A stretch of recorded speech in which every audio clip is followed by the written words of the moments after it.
nog heel even. Just one moment. And I'll do my presentation quickly. And it's not a complicated story. So we're almost there for lunch. When Julian van Rijswijk called me and asked me to be here today and to talk about games and health, correct?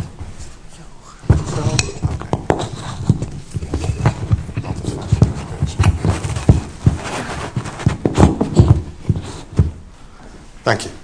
I was quite surprised because I have a track record in journalism, I have a track record in broadcast media, in video on demand, but not in gaming. So I asked him, well, are you sure you want me there? Because there are a lot of people in the audience as well and that have a lot of knowledge about gaming, and what can I tell them? And he said, well, you have to tell them the story about your brother, Theo. So, okay, here I am, and let me tell you something about my brother. This is a picture I took a couple. Well, I didn't took it, of course. I'm in it. My daughter took it when my brother Theo became 50 years of age a couple of months ago. And what we're doing here, we are looking at his Facebook page, and we are going through people who congratulate him with his birthday. Now, this seems a quite normal social thing to do nowadays. But in case of Theo, it's quite amazing that it's possible, because for him, living in an institute for people with mentally disability, it was quite difficult to get online in the first place. Years ago, my brother wanted to go online, and we had computers for him and everything, and we started to contact the institution that he lives. He has 24 hours a day care. To ask them to arrange something with an internet connection, and perhaps even for other people in the facility that he lives in. Well, this was quite difficult, and I've seen all the departments in this organization before eventually, a year later, I ended in the boardroom of this organization, and we had to explain what this idea was. And okay, they were a bit enthusiastic, and they created some kind of peer group to address the problem and to think how they could solve it. Of course, after a year, nothing happened. So I contacted them again, and I said, well, my brother is really wanting to go online, and he has a broad interest in all sorts of things, like music, like information on museums, on buildings, and he likes nice girls that sing pop music. That's also very important. So we want him to have an internet connection and to join the digital world like everybody else. Well, after some discussions, they said, go ahead. Start a pilot with your brother, do it together, and see what happens. And this is what we did, and of course it became quite successful. First one-on-one, my brother and me, working with Skype, with TeamViewer, me sharing his screen because I live on a greater distance. Every week we chat, we do his digital pictures from his camera onto his PC. We even have a phone connected now with a VoIP number. So there's a lot of new possibilities came available for Theo. Still, it took a long time for the organization to understand this and to pick it up. So what we started doing in 2010 is share our experiences. We just made some movies, some small clips about what the experience of being online means for people who are mentally disabled, live in an institution, have 24 hours a day care, and do not have the access to the internet as we all have nowadays. Because of these small clips, I got involved into a network of people who are in the Netherlands quite active, working on improving the circumstances for this target group. And it eventually made me started a foundation, Theo is Online, and doing actual projects right now in healthcare to achieve this goal, bringing people online. Because what is really important is what it means to people like Theo to be online. Before Theo had his internet connection, he would be very bored in the weekends and in the evenings. He would eat his nails. He would be passive. If I haven't had him on the phone, he would hardly talk. Nowadays, when I call him, he has something to tell me. Things that he read online, things that he... music that he picked up and that he likes a lot. And he said, did you hear this? Well, you should go to this page and look at it or listen at it. His contacts with relatives and friends have grown in the last few years, and he is very active calling people up when they have their birthday or whatever. He doesn't have to go to somebody in the building and ask, can I make a phone call? He does it himself. And for his hobby, digital photography, he makes about 100 pictures every month in nature, magazines that he likes. Everything he likes, he makes a picture of. So when we put these pictures on his PC, we have a nice conversation about what he has seen and what he has done over the last few weeks. So our contact and our conversation has been enriched enormously by this contact.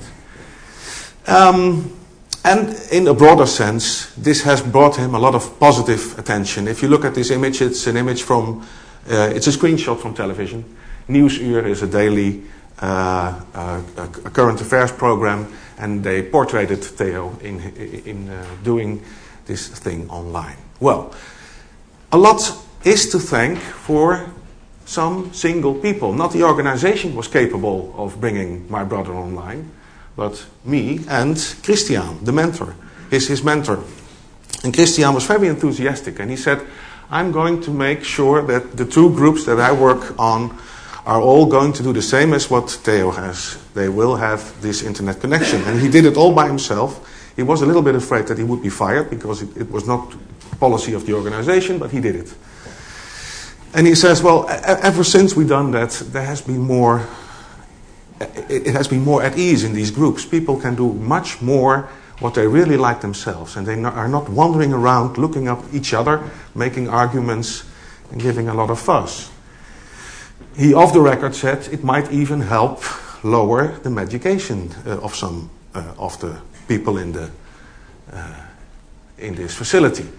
And I got acquainted with two of the young guys who, when I met them and I made these pictures and a small clip for YouTube, they just had internet for 2 months and they were really excited. On the left for the viewers is Alex. And Alex is engaged in online radio show here. He is chatting with friends of him. I think they are 2 blocks away from him. Doesn't matter, but they play their music on their computer, and he is connected through a chat, and he listens to the music, and he's very active in social networks. Making contact with people of his own age is very important for him. The other guy is Benjamin. Benjamin likes to make his own music. He downloads music from YouTube, he listens to the melody, he composes his own music, then has a company that makes sort of audio tracks for the music, because he is not a musician. And with these audio tracks he starts to do shows and sing. And he has a lot of energy he got from that, and with internet he is now able not only to get all this music from internet to inspire him, but he's also capable of putting his own music out there to other people. One of the most important things that I discovered in working for the past few years with people with mentally and at this moment also physically forms of disabling, people with that is that they just want to do normal stuff on the internet. I mean, we are all thinking about how can we do things that really come to their needs, to their health problem, to what they need to learn. We have to educate them and everything, but they just want to have fun. They just want to do the same things. They want to have contact with other people. And it's not that difficult, but we have to trust them more. We have to give them the space to do it, and we have sometimes to help them in this track. So if you want to know more about the stories that I just told, Theo is online. on YouTube, and you will find these 3 videos giving you a little bit more impression of how this all started. This year I started out with my stichting, foundation in English. Foundation Theo is online, in order to get a better view of what is happening in this world of healthcare, especially residential healthcare. Why is it so difficult to offer them internet connection and services? As of that, we started a project for Amaport, which is a large organization in Utrecht for mentally handicapped people, and we are now working on a plan for a video on demand, radio, music, game environment, just for fun for the residents of this organization. What is very interesting is this small picture here, this black one, because it's a prototype made by one of the clients of this organization. They have this computer school, run by one of the caretakers, one of the mentors, Rob Winkel, and one of the clients who has a lot of trouble writing and reading appeared to be a great programmer, developer. And as soon as they gave him the tools and the opportunity, he built a whole content management system with all sorts of videos and stuff. And this became the prototype of what they now want to do at a much larger scale for all their inhabitants there. I'm also involved in a project for Het Dorp. In Dutch, Het Dorp is very famous because 50 years ago, the Dutch audience was asked in a large TV broadcasting to donate and to help build a village, a true village for people who are physically disabled. And this was the first large fundraising television broadcasting in the Netherlands ever. And it was very successful, and it really was built, this village, Het Dorp. In 20 days from now, this dorp, this village, will be 50 years old. And it will be the beginning of a new development around how we care for people with physical disability. Het Dorp was in its time quite new and exciting, but at the current time it is totally not the way we are. Let me think to phrase that correct in English.